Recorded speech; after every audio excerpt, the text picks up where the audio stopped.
ओम शांति।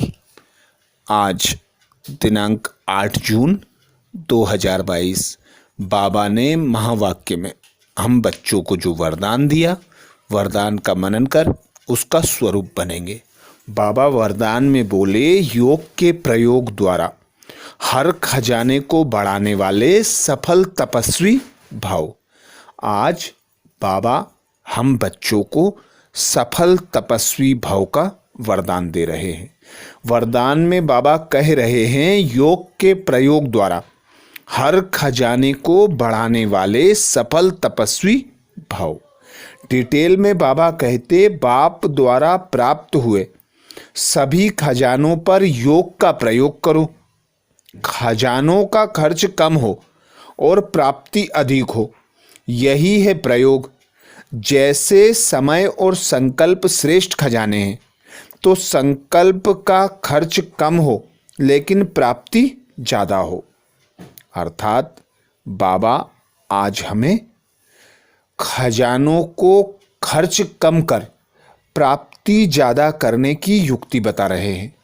बाबा कह रहे हैं कि खजानों पर योग का प्रयोग करो, क्योंकि बाबा कहते हैं योग है विधि और संपूर्ण संपन्न स्वरूप में आना है सिद्धि। तो जितने जितने खजानों का हम प्रयोग करते हैं, हमें यह ब्राह्मण मर्जीवा जन्म मिला, इसमें जो भी हमें प्राप्तियां होती हैं, हमारे पास जो भी है, हमारा तन मन धन समय संकल्प श्वास सब कुछ बाबा की अमानत है।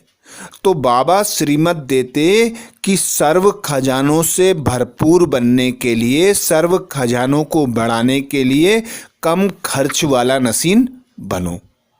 तो जितना जितना पिता परमात्मा की याद में रहकर खुद को अशरीरी आत्मा अनुभव कर खजानों का प्रयोग करेंगे, तो बाबा कहते प्राप्ति ज़्यादा होगी, खर्च कम होंगे।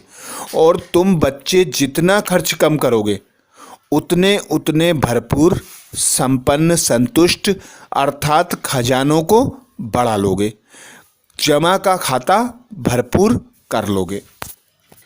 तो बाबा कहते, जैसे समय और संकल्प श्रेष्ठ खजाने हैं, तो समय और संकल्प को कम खर्च कर प्राप्ति ज़्यादा करना, अर्थात अंतर्मुखी होकर एक पिता परमात्मा की याद में रहकर, बाबा की याद में रहकर खजानों का प्रयोग करना, तो प्राप्ति स्वतः और सहज अधिक होगी।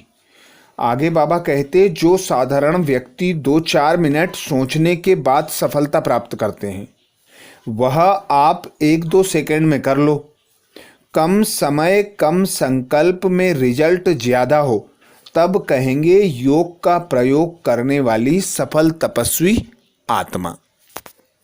अर्थात बाबा हमें समय प्रमाण श्रीमत देते, जितना वायुमंडल अशांति और हलचल का बढ़ता जा रहा है, उसी प्रमाण बुद्धि की लाइन बहुत क्लियर होनी चाहिए, क्योंकि समय प्रमाण टचिंग और कैचिंग इन दोनों शक्तियों की आवश्यकता होगी।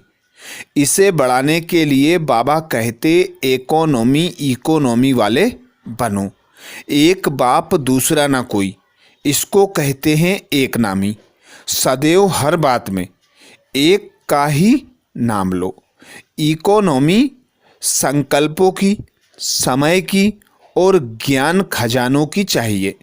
जब इन सब प्रकार की इकोनॉमी सीख जाएंगे, तब बाबा कहते सभी प्रकार का मैंपन व भिन्नता एक पिता परमात्मा में समा जाएगी और कम खर्च वाला नसीन बन जाएंगे, सफल योगी बन जाएंगे।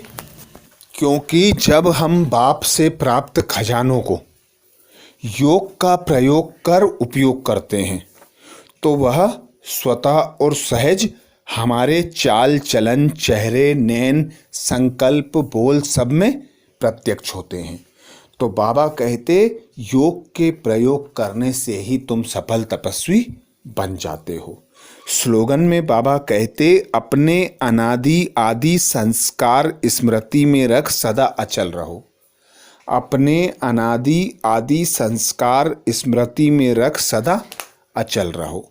अर्थात माया उन्हें हिलाती है जो स्मृति में नहीं रहते। बाबा कहते तुम बच्चों को स्मृति सो समर्थि प्राप्त होती है। तो जितना जितना स्मृति रखेंगे कि हम आदि में परम पवित्र आत्मा थे, पूज्य आत्मा थे, अनादि में परम पवित्र आत्मा थे, देह से न्यारे थे, हम आत्मा निराकार थे। तो जब यह स्मृति होगी तो माया का कोई भी रूप हमें हिला नहीं सकता, हम अचल अडोल रहेंगे। आज बाबा ने महावाक्य में जो मुख्य सार सुनाया, सार का मनन करेंगे। बाबा बोले, मीठे बच्चे, विकर्मों से बचने के लिए घड़ी घड़ी अशरीरी बनने की प्रैक्टिस करो। यह प्रैक्टिस ही मायाजीत बनाएगी, स्थायी योग जुटा रहेगा। मीठे बच्चे, विकर्मों से बचने के लिए घड़ी घड़ी अशरीरी बनने की प्रैक्टिस करो।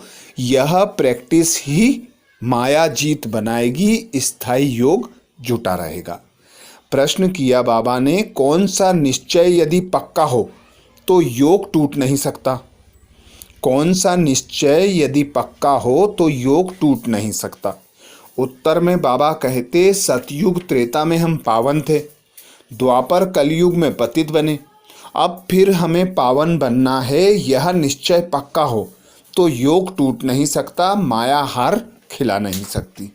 गीत सुनाया बाबा ने, जो पिया के साथ है उसके लिए ज्ञान की बरसात है। धारणा के लिए मुख्य सार में बाबा कहते, कोई भी असत कर्म नहीं करना।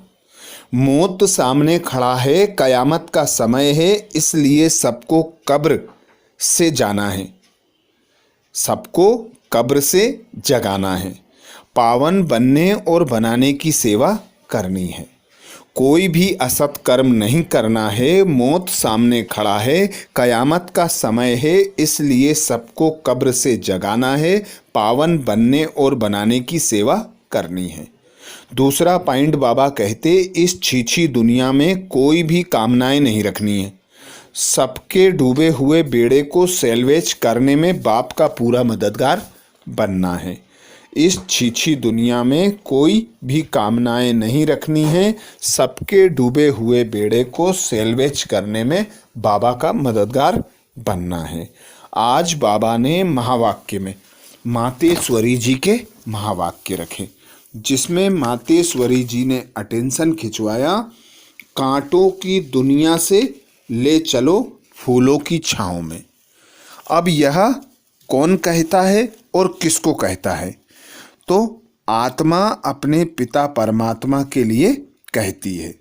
जब मनुष्य अति दुखी हो जाते हैं तो परमात्मा को याद करते हैं, परमात्मा इस कांटों की दुनिया से ले चल फूलों की छाँव में। इससे सिद्ध होता है कि जरूर कोई दुनिया है। अब यह तो सभी मनुष्य जानते हैं कि अब जो संसार है वो कांटों से भरा हुआ है, जिस कारण मनुष्य दुख और अशांति को प्राप्त कर रहे हैं, और याद फिर फूलों की दुनिया को करते हैं।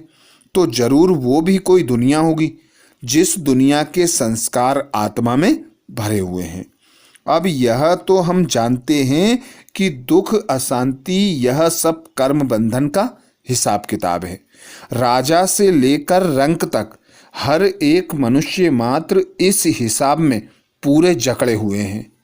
इसलिए परमात्मा तो खुद कहता है, अब का संसार कलयुग है, तो वो सारा कर्म बंधन का बना हुआ है, और आगे का संसार सतयुग था जिसको फूलों की दुनिया कहते हैं। अब वो है कर्म बंधन से रहित जीवन मुक्त देवी देवताओं का राज्य, जो अब नहीं है। अब यह जो हम जीवन मुक्त कहते हैं, तो इसका मतलब यह नहीं कि हम कोई देह से मुक्त थे। उन्हों को कोई देह का भान नहीं था, मगर वो देह में होते हुए भी दुख को प्राप्त नहीं करते थे। गोया वहाँ कोई भी कर्म बंधन का मामला नहीं था। वो जीवन लेते, जीवन छोड़ते, आदि मध्य अंत सुख को प्राप्त करते थे। तो जीवन मुक्ति का मतलब है जीवन होते हुए कर्मातीत। अब यह सारी दुनिया 5 विकारों में जकड़ी हुई है, मानो 5 विकारों का पूरा पूरा वास है। परंतु मनुष्यों में इतनी ताकत नहीं जो 5 भूतों को जीत सके। तब ही परमात्मा खुद आकर हमें 5 भूतों से छुड़ाते हैं और भविष्य प्रारब्ध देवी देवता पद को प्राप्त कराते हैं। तो ये थे मम्मा के महावाक्य। अच्छा, ओम शांति।